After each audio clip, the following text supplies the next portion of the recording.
You know, I go back to this thing at the Washington Star about what it was you did as a reporter, and that was you tried to find out all the facets of a story, like all the complexities of it, and you had an obligation to be not judicial, but judicious, to be fair, but also that doesn't mean 50-50. If you know the President of the United States is lying, and here's one of the problems, we need to have stories that say, one way or another in the second paragraph, the President of the United States is lying by saying on January 3rd he said X, on January 5th he said Y.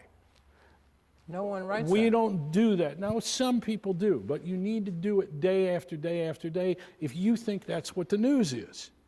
And I think in this presidency, that's what the news is.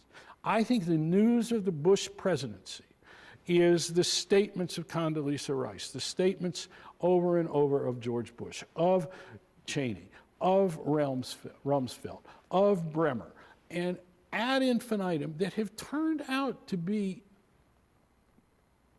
not truthful, and not because of lack of knowledge, but because they deliberately manipulated what they knew to be otherwise, or they were incompetent.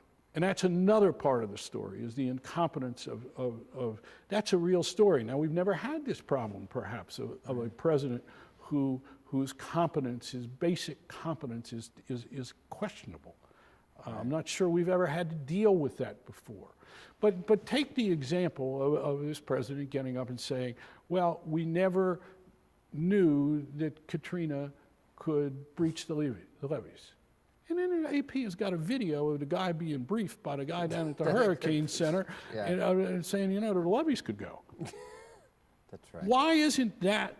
That is part of the journalistic agenda. And so that is news. So the most important thing we do is what we determine as news. That's what's changed.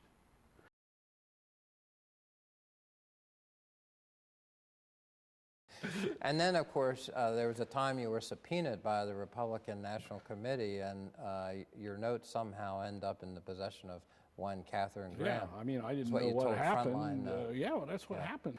I got a call. I think I got the call that there was a subpoena server in the building, and I told Bradley, and he said, get out of here.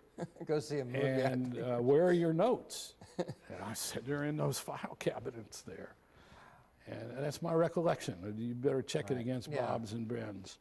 And I went out and I went to see Deep Throat, the movie. And and when I came back in, the subpoena, you know, they said, look, you want to subpoena somebody, subpoena Catherine Graham, and she's ready to go to jail if you want to mess with that.